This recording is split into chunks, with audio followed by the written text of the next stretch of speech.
여러분, 70년 전 한국 전쟁이 발발했을 때 아프리카 대륙 전체에서 오직 한 나라의 청년들만이 총을 들고 나섰습니다. 그들은 누구를 위해 싸웠을까요? 이름조차 생소했던 대한민국. 74년 전 에티오피아의 젊은이들이 황제의 명을 받고 지구 반대편 이름도 생소했던 나라 대한민국을 위해 총을 들었습니다. 1951년 5월 6일 부산항에 도착한 3,500명의 용사들. 그들은 가평, 화천, 삼각고지에서 치열한 전투를 치르며 자유를 지켜냈고 그 대가로 122명의 목숨이 이 땅에 묻혔습니다. 그 땅에서 피를 흘리고 돌아오지 못한 이들도 있었죠. 그리고 지금 그들의 후손들은 하루를 살아내기 위해 깨끗한 물 한 통 없이 산을 넘습니다. 그들이 지켜낸 그 나라가 드디어 움직였습니다. 여러분, 혹시 한국 전쟁에 참전한 에티오피아 청년들에 대해 들어본 적 있으신가요? 수십 개국이 참전한 전쟁이었지만 아프리카 대륙 전체에서 군대를 파견한 나라는 단 한 나라뿐이었습니다. 바로 에티오피아였죠. 조국에서 수천 킬로미터 떨어진 이름도 생소한 땅 대한민국을 위해 목숨을 건 청년들이 있었습니다. 그러나 전쟁이 끝난 뒤 그들에게 돌아온 건 훈장도 명예도 아니었습니다. 오히려 침묵과 망각 속에 묻힌 세월이었습니다. 그런데 70년이 지난 어느 날 조용히 잊혀졌던 이야기가 다시 시작됩니다. 그리고 그 시작은 아프리카의 작은 교실에서 비롯되었어요.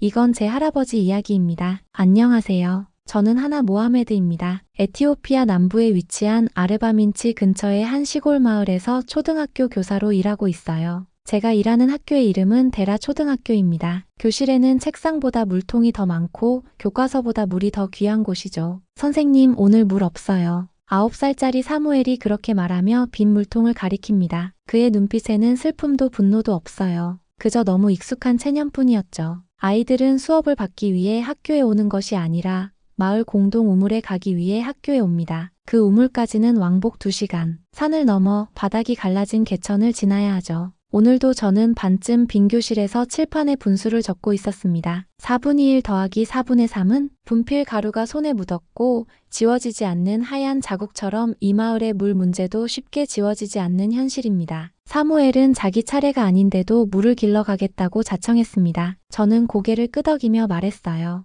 조심히 다녀와. 해지기 전에 꼭 돌아와야 해. 그는 작은 어깨에 물통을 메고 문을 나섰고 저는 그 아이의 뒷모습이 언덕 너머로 사라질 때까지 바라보았습니다. 이 마을은 긴 시간 동안 가뭄에 시달려왔고 정부의 지원도 거의 받지 못하고 있어요. 마을에 전기가 들어오지 않은 것도 오래됐고 대부분의 가정에는 화장실도 없습니다. 하지만 제 책상 위에는 낡은 나무 액자 하나가 항상 놓여 있어요. 그 속에는 젊은 남자가 군복을 입고 서 있습니다. 그가 바로 제 외할아버지 압디사 모하메드입니다. 그를 본 적은 없어요. 하지만 어릴 적 외할머니가 그 사진을 가리키며 이렇게 말씀하셨죠. 이 사람은 한국이라는 먼 나라에 갔다. 평화를 지키기 위해서였단다. 그리고 그곳에서 다시는 돌아오지 못했단다. 그 한마디가 제겐 전부였습니다. 기록도 증명서도 없어요. 하지만 우리 가족은 모두 그 이야기를 믿고 있습니다. 외할아버지는 이 마을에서 한국이라는 나라를 위해 목숨을 바친 영웅입니다. 언제부턴가 저는 생각하곤 했어요. 그 한국이라는 나라는 지금 어떤 곳일까? 물은 많을까? 아이들은 공부를 제대로 할 수 있을까?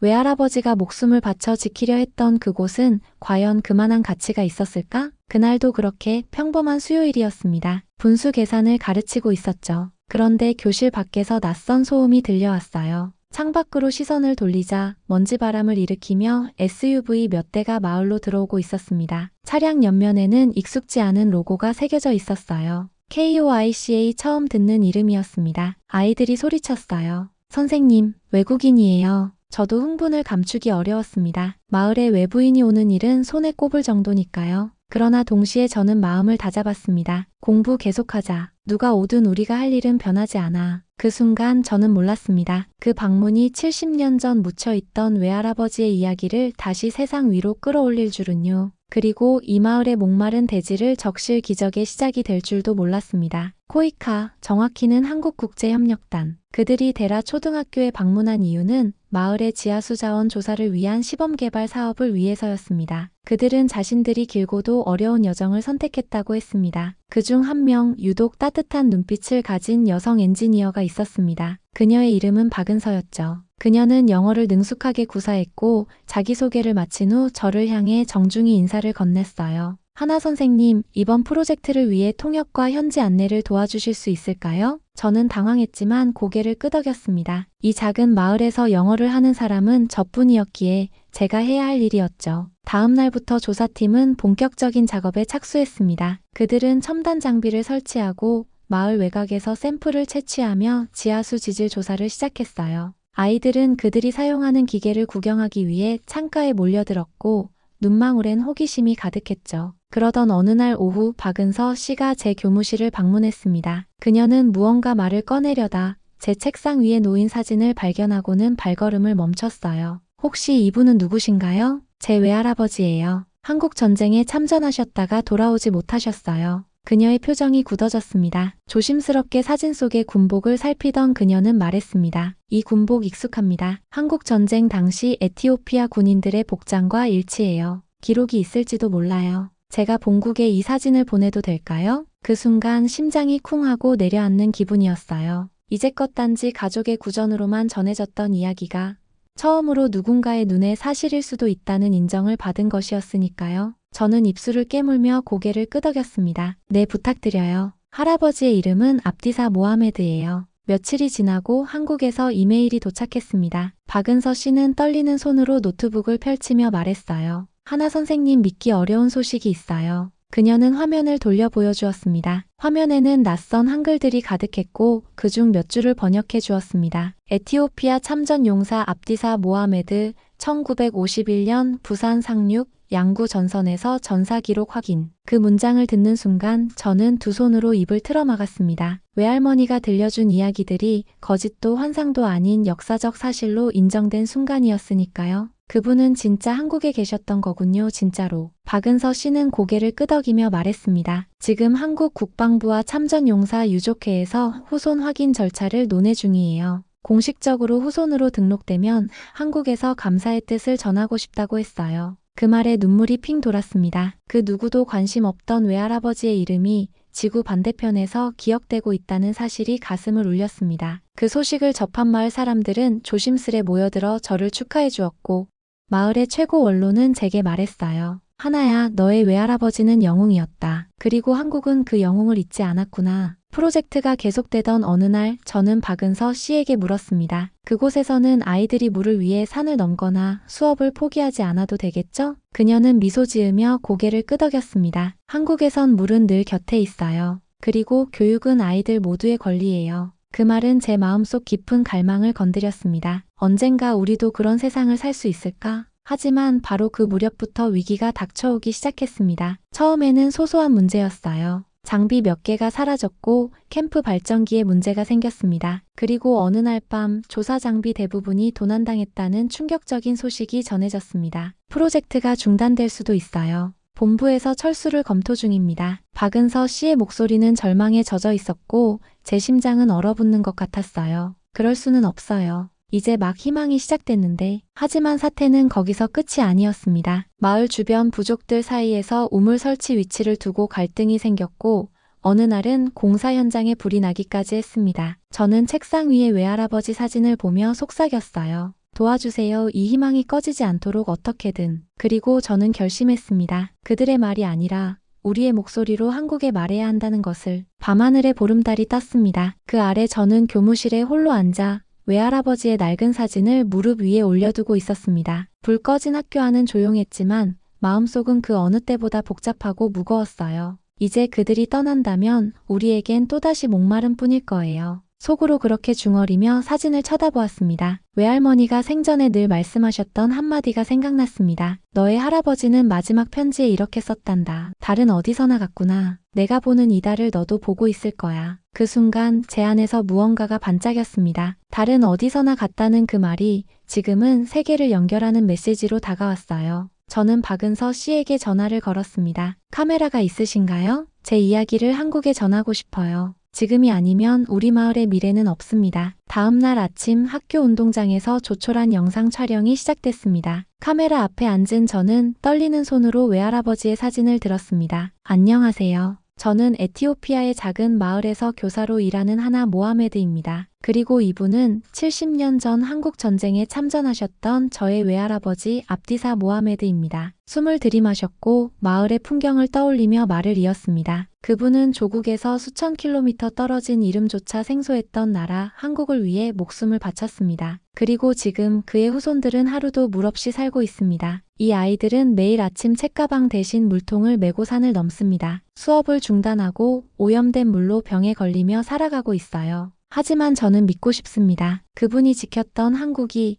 이제 우리 아이들의 미래를 지켜줄 수 있기를. 박은서 씨는 촬영이 끝난 후 영상 파일을 정리하며 눈시울을 붉혔습니다. 이건 꼭 전하겠습니다. 반드시요. 그 영상은 그날 저녁 코이카 본부와 한국의 보훈처 그리고 참전용사 유족회에 전달되었습니다. 그리고 침묵이 이어졌습니다. 1일, 2일, 3일 열흘이 지나도록 아무런 소식도 없었어요. 코이카 팀의 짐은 하나둘씩 쌓여갔고 박은서 씨의 표정도 점점 무거워졌습니다. 본부에서도 더 이상 확답을 주지 않아요. 모든 것이 불투명해졌어요. 그 사이 또 다른 일이 벌어졌습니다. 수업 도중 사무엘의 여동생인 리나가 갑자기 쓰러졌고 의료소에서는 수인성 감염이라 진단했습니다. 그날 밤 저는 그녀의 손을 잡고 조용히 속삭였습니다. 조금만 더 버티자. 조금만 더. 그리고 열이틀째 되는 날 교무실 문을 박은서 씨가 벌컥 열었습니다. 하나 선생님 영상이 한국에서 방송됐어요. 노트북을 펼친 그녀는 뉴스 화면을 보여주었습니다. TV 속 앵커가 진지한 얼굴로 제 이야기를 전하고 있었고 자막에는 이런 글이 적혀 있었습니다. 에티오피아 참전용사의 후손 한국에 보내는 감동의 편지. 은혜는 잊지 말자 한국인의 감동 릴레이. SNS에는 해시태그 기억하겠습니다.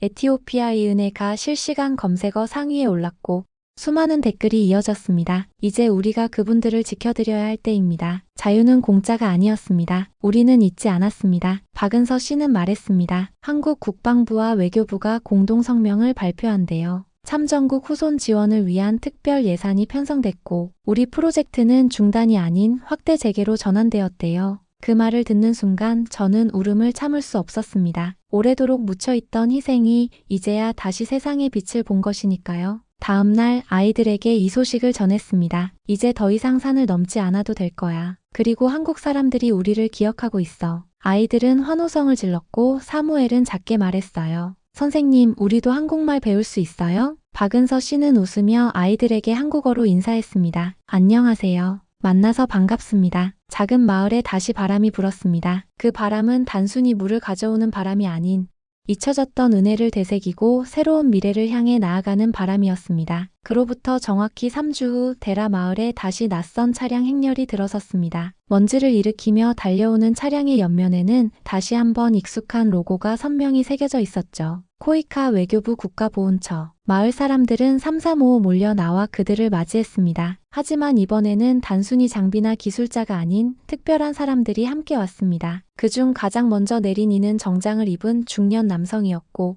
그의 뒤로는 지팡이를 짚은 백발의 노신사가 천천히 차량에서 내려왔어요. 박은서 씨가 제게 조용히 말했죠. 이분은 김영배 씨, 1951년 양구 전투 생존자세요. 당신의 외할아버지와 같은 부대, 같은 전투에서 싸우셨다고 합니다. 그분은 고개를 들어 저를 바라보며 조용히 말했습니다. 당신 할아버지 덕분에 내가 살아 돌아올 수 있었소. 그는 손을 떨며 바지 주머니에서 낡은 사진 한 장을 꺼내어 보여주었습니다. 그 사진 속에는 한국군과 에티오피아군이 함께 서 있는 모습이었고 그중 한 명의 얼굴이 놀랍도록 우리 가족의 사진 속 외할아버지와 닮아 있었어요. 당신의 할아버지 압디사 씨는 나를 위해 마지막까지 총을 들고 싸웠소. 나는 평생 그 은혜를 잊지 않았소. 이제라도 그분께 고개 숙여 인사하고 싶소. 그 말을 들은 순간 저는 말을 잃었습니다. 이제껏 상상으로만 존재했던 외할아버지의 마지막 순간이 그분의 목소리를 통해 생생하게 살아났기 때문이죠. 그날 오후 마을 광장에서는 공식 발표가 있었습니다. 한국 외교부와 코이카 국가보훈처가 함께 발표한 내용은 이러했습니다. 길렐레 지역은 한국-에티오피아 우정의 마을로 지정됩니다. 물 공급 시스템은 단순 우물 개발을 넘어 정수시설, 위생교육, 태양광 기반 급수 설비로 확장됩니다. 학교는 에티오피아 평화의 학교로 명명되고 장기 교육 지원이 시행될 예정입니다. 마을 사람들은 눈시울을 붉히며 서로를 끌어안았습니다. 아이들은 손에 작은 태극기를 흔들었고 어떤 아이는 감사합니다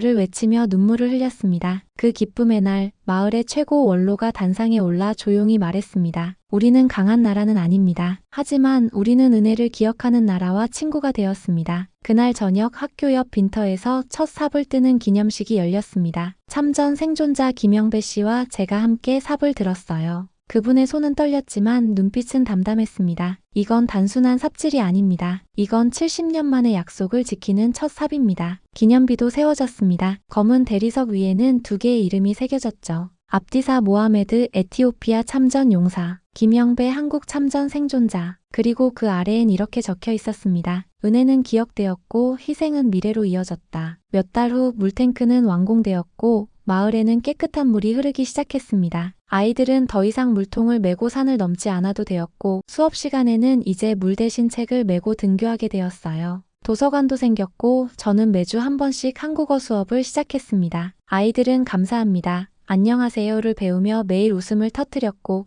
그들의 눈에는 이제 세상과 연결되는 빛이 비치고 있었습니다. 1년이 지나고 마을에는 작은 농장이 생겼으며 청년들이 도시에서 돌아오기 시작했습니다. 이 모든 변화는 하나의 이야기에서 비롯되었습니다. 한 사람의 희생이 한 나라의 기억으로 그리고 한 마을의 희망으로 이어졌습니다. 그리고 오늘 저는 책상 위에 외할아버지의 사진과 함께 태극기를 조심스럽게 접어 올려놓습니다. 외할아버지, 당신이 지키려 했던 나라는 이제 우리를 지켜주고 있어요. 당신의 희생은 잊히지 않았습니다. 그리고 저는 이 이야기를 앞으로도 계속 전할 것입니다. 창밖으로는 보름달이 떠오르고 있었습니다. 외할아버지가 한국에서 바라보았던 그 달빛 아래 이제는 맑은 물이 흐르고 아이들의 웃음소리가 울려 퍼지고 있었습니다. 여러분은 이 이야기 어떻게 들으셨나요? 여러분의 마음에도 울림이 있었나요? 당신이라면 이 아이들에게 어떤 미래를 선물해주고 싶으신가요? 우리는 은혜를 기억하는 나라 대한민국입니다. 좋아요와 구독으로 이 따뜻한 마음을 함께 이어가요.